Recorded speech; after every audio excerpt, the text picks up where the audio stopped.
The third track I took on this trip was the walk from the junction down to the dam, which is basically going straight ahead. As you'll see, it is a major hazard.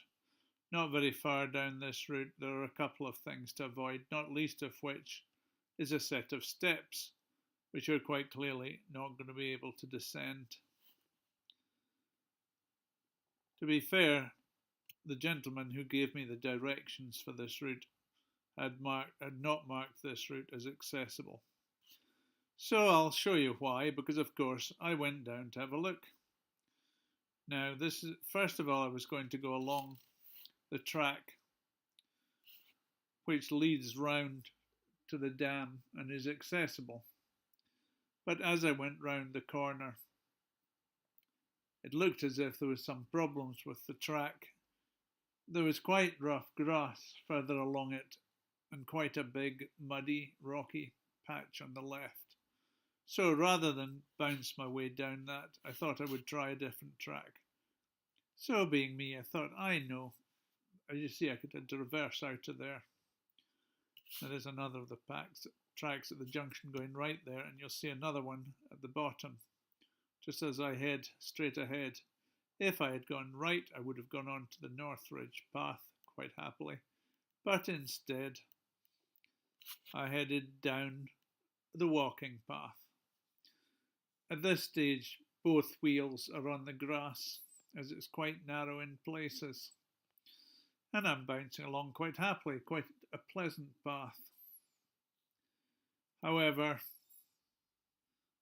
as the trees draw in, I can see it is more a walk than a scooter ride.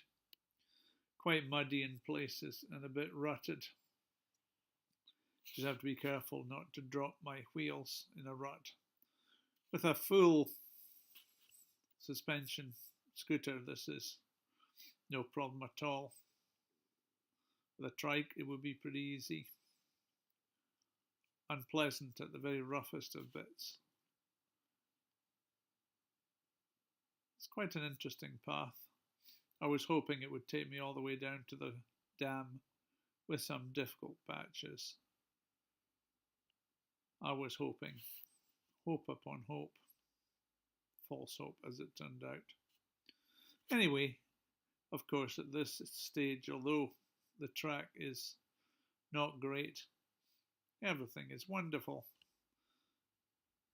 And in places off to the right, I can see the dam. So I'm thinking, well, it's not far to go. Oh, except suddenly there's a bunch of logs across the route. So I have to divert onto the grass, hoping that there's no holes, to get round them, which I do successfully. So you see the capability of the Vita X on tufted grass like that. At this point ahead, I can see what I believe is a set of steps. And I'm going to turn here because I don't want to have to reverse out of a steep slope. So that's the end of that route. Thank you.